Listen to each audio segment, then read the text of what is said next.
Kia ora, welcome to this episode or this video where I talk about the science of collaboration using the SCARF model, a brain-based model for collaborating with and influencing others, presented to you by David Rock.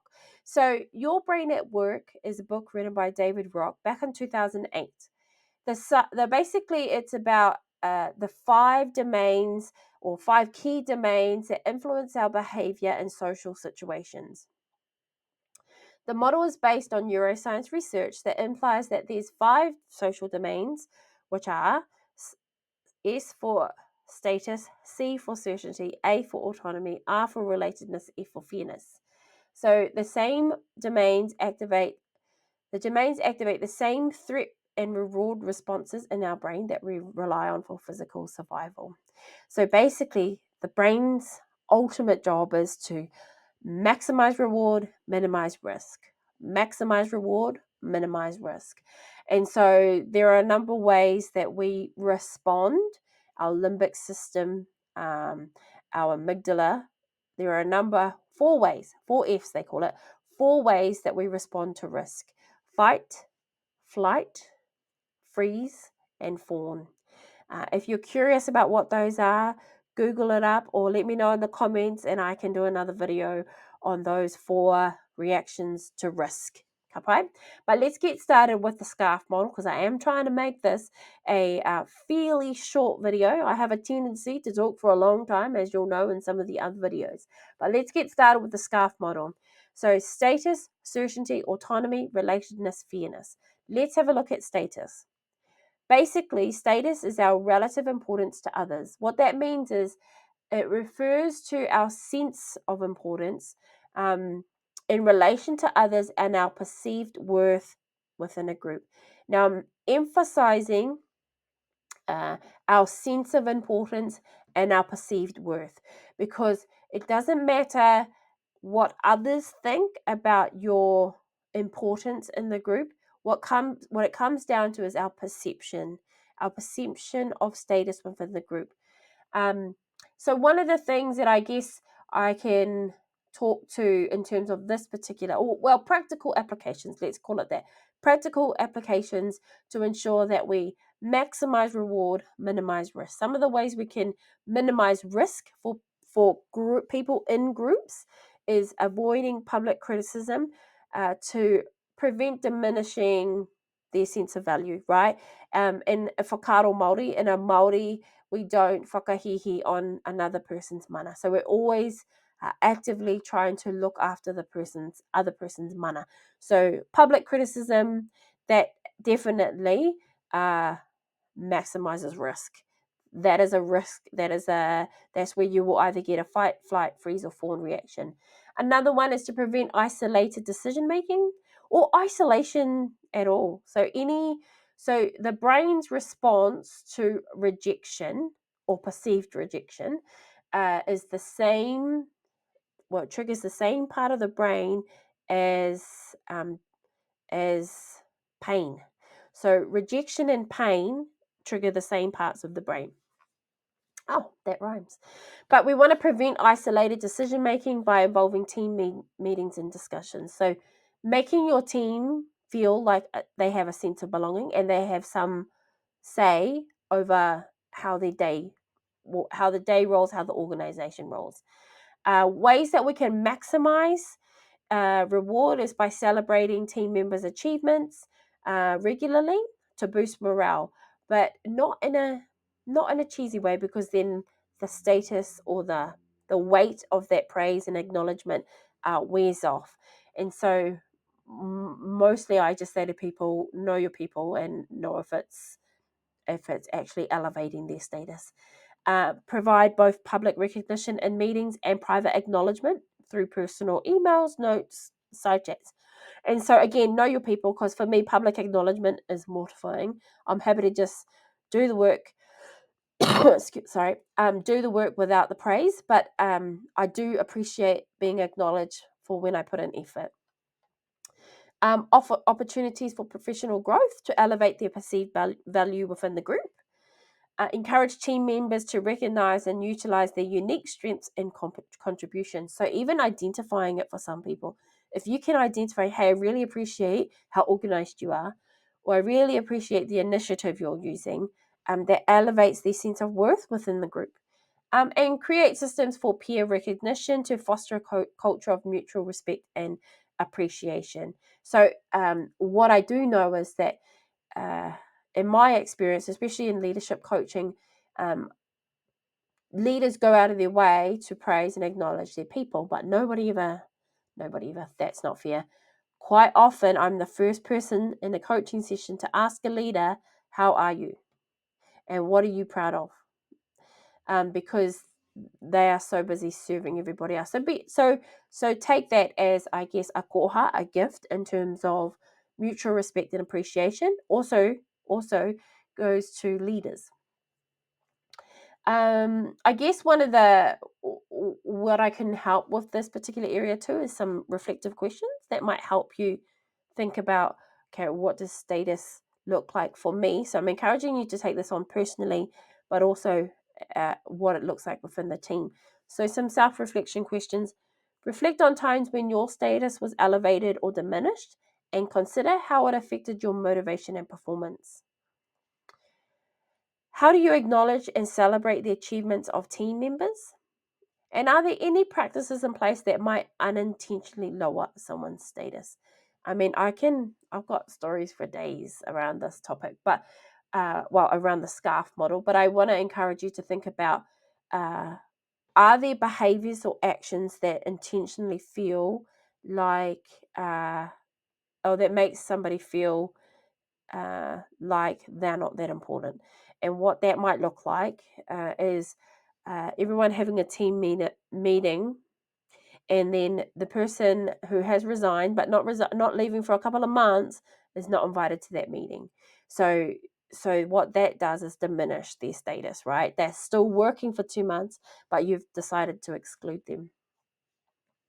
Let's move on to certainty. Certainty is our ability to predict the future.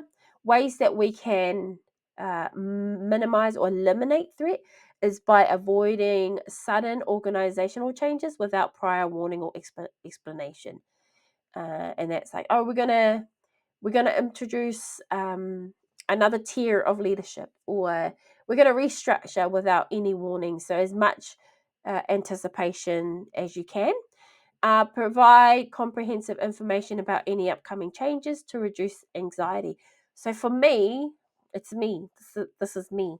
I appreciate if I'm coming into a meeting that there's an agenda so that I know how to come prepared and be my best self and be of service to the team. But I need to know what is the kaupapa, what's the agenda, and then I can give it my all. I'm flexible, but to a point. So certainty is about our ability to know what's coming up. Ways that we can maximize reward in this space is communicate goals, expectations, and changes clearly and consistently. Provide and some of that looks like a weekly email to the whole team, or a regular thread in the team's chat with updates, changes, info.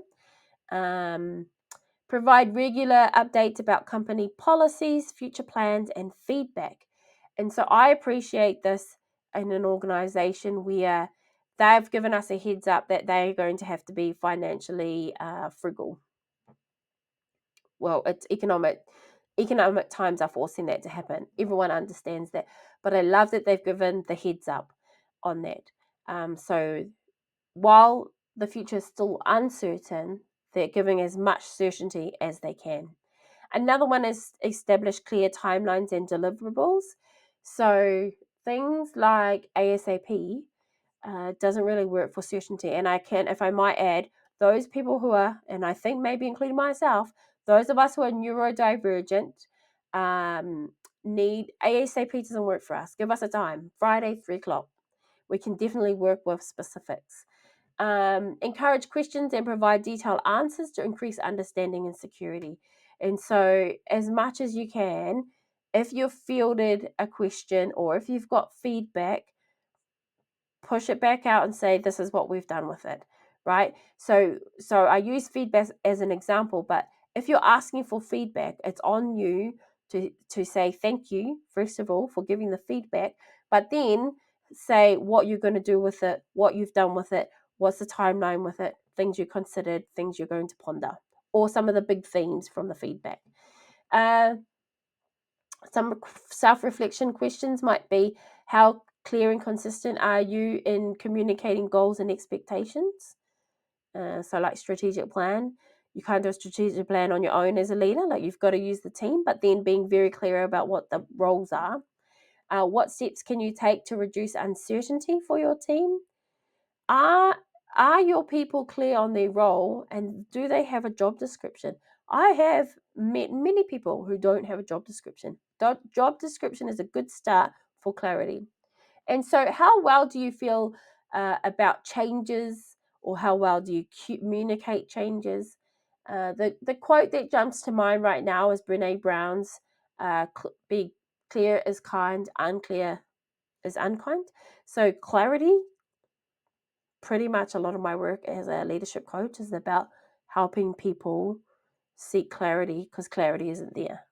Okay, so let's have a look at autonomy, because I'm trying to make this quick, guys. Autonomy is about having, well, our sense of control over events, but having the power to exert control over our environment and make decisions.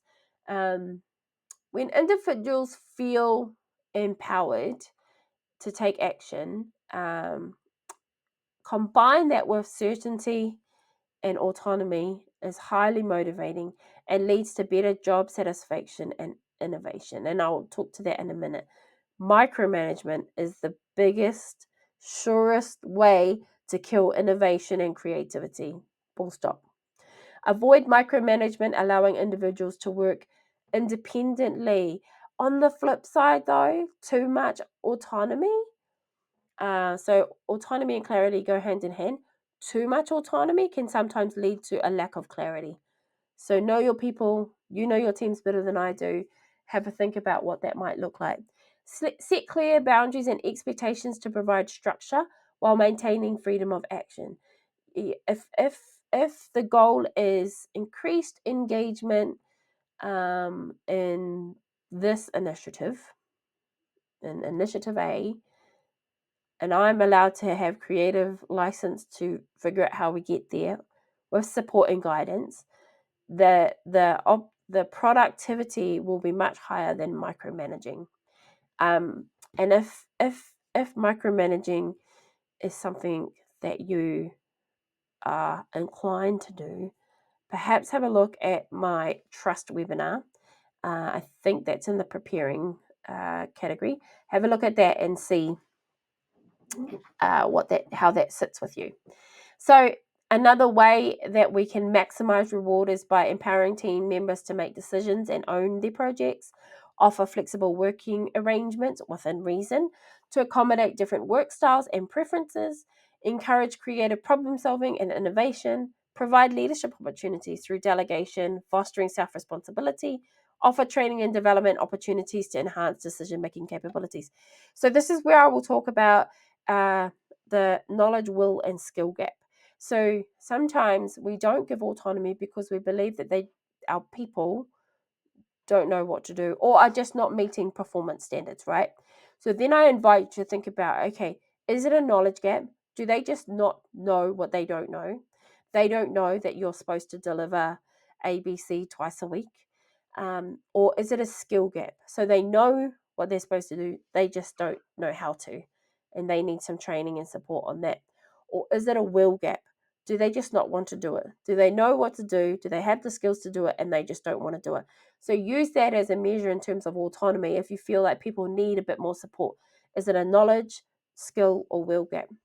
So some self-reflective questions might be, do my team members feel they have control over their work and decisions?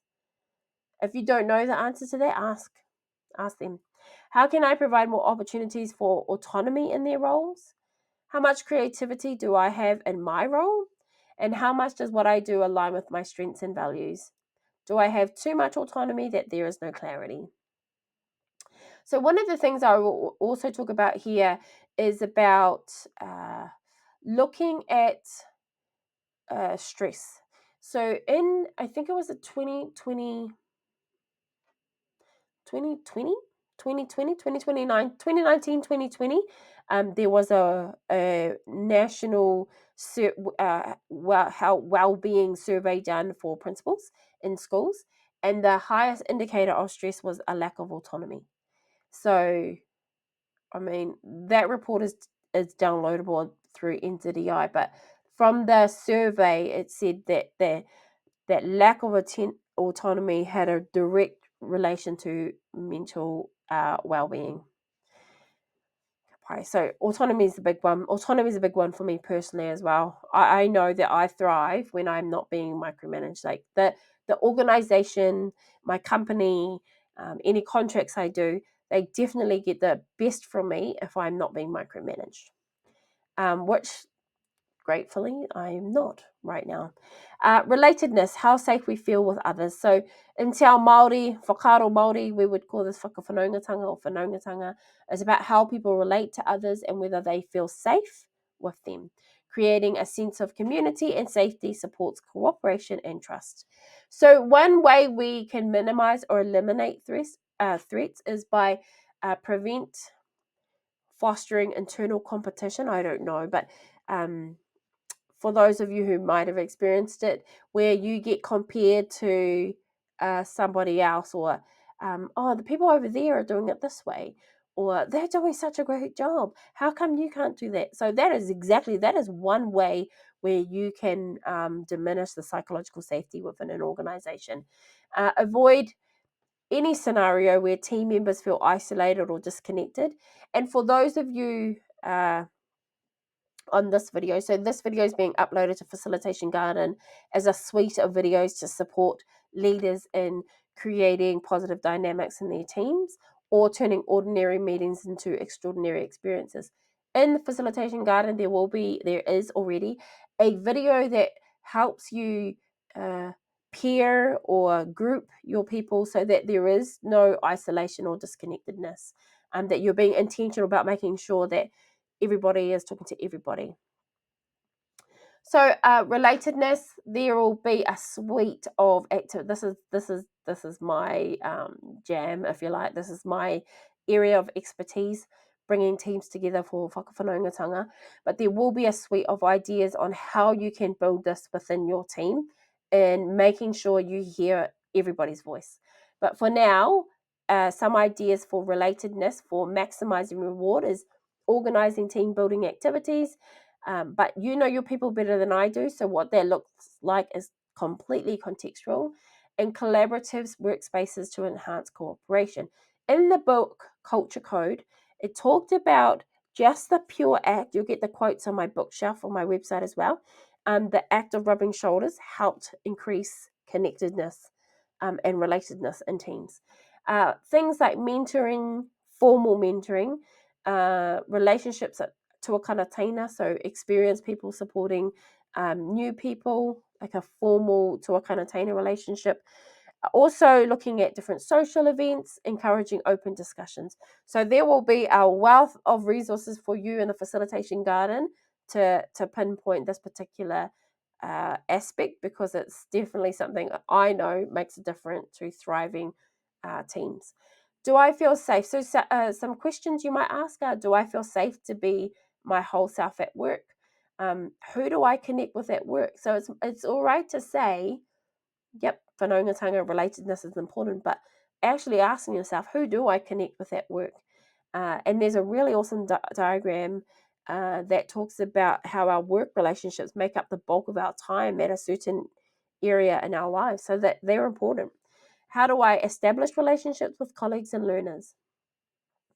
So when we look at some things to consider, have a look review your relationships that you have in your team already, and think about what impact is that having on organizational performance, but also what is the psychological safety for the people in my team.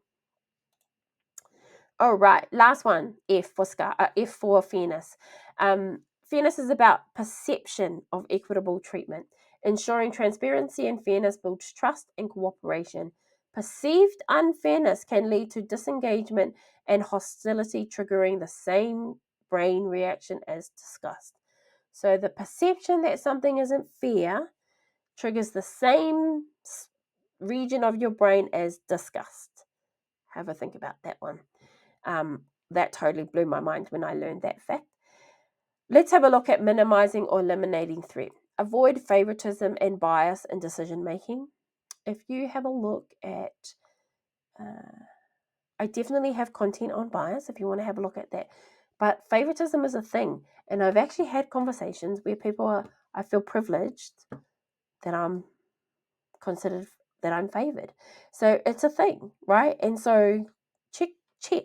Have a really good, honest conversation with yourself about fairness and bias in your space. One of the other things that I know to be true is if we do, so the behavior you walk past is the behavior you accept. If we consistently walk past behavior that is not up to standard, people will see that as unfair and they will consider that an injustice. And it definitely impacts the team culture. In fact, it impacts retention of staff. So maximize reward, be transparent about decision-making processes and criteria for promotions and salary adjustments. I totally have experienced this, where we have something called exceptional performance. So you had to apply to get an increase if you were an exceptional performer. That was tricky because what is an exceptional performer? So being clear about that, being clear about salary scales all helps with the idea, the perception of fairness. Maintain open communication, but not too much. People don't want to know all your personal stuff, but maintain open communication and candidness with team members. If you're going to write a policy, follow the policy. Use the policy as your third point. It's the third point in a conversation so that the emotion and the energy and the fairness is transparent. Involve team members in discussion. I will also have a whole lot of resources about decision making and facilitation garden. What are some self-reflection questions? Are my decision making processes transparent and fair? How do I address concerns about fairness and equity within the team? Have there been instances where I felt unfairly treated, and how did it impact my view of the organization? This is a big one. This is exactly why I started Facilitation Garden. There are ways that we can facilitate team meetings where everybody's voice is heard and that it's very transparent about what is important to the group. But let's have a look at the consequences of increased risk. Decreased cognition. So when we so the brain's job is to maximize reward, minimize risk. Maximize reward, minimize risk. If there's increased risk in our work environment, one, we get decreased cognition, our working memory, because we're not able to use the logical part of the brain, the emotion part of the brain, and the stress, the limbic part of the brain, the amygdala. Jumps into effect. We're not able to have working memory, so it really inhibits our short-term working memory. Creativity goes down the drain because you're too busy in the emotional part of your brain. You increase stress, you increase pessimism. It's very hard to make logical decisions. Emotional exhaustion and fatigue, and I see that there's fatigue when people are under stress. A scarf is not in place, there's emotional exhaustion and fatigue. Decreased engagement and physical health issues such as headaches, high blood pressure, weakened immune function. So not good. It's just not good. And I'm sharing this as a koha to look at collaboration from a science perspective, but also as an opportunity to reflect on your current work environment to see what's true for you in this particular instance.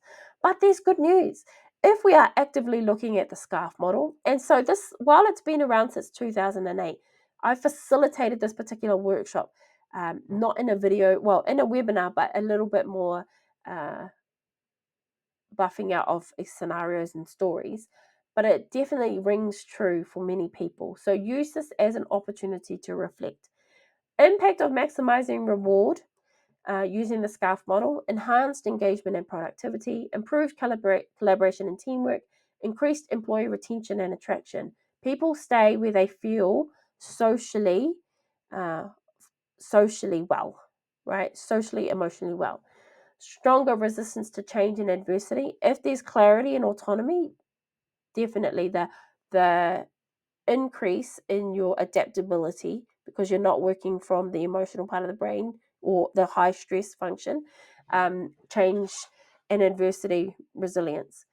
Greater innovation and creativity. I know this to be true for me.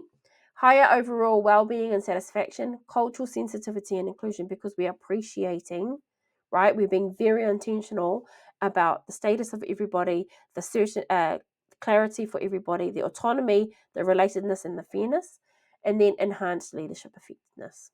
So that's the SCARF model in under 30 minutes. Tried to get it under 20, but it is what it is. Thank you so much for your time.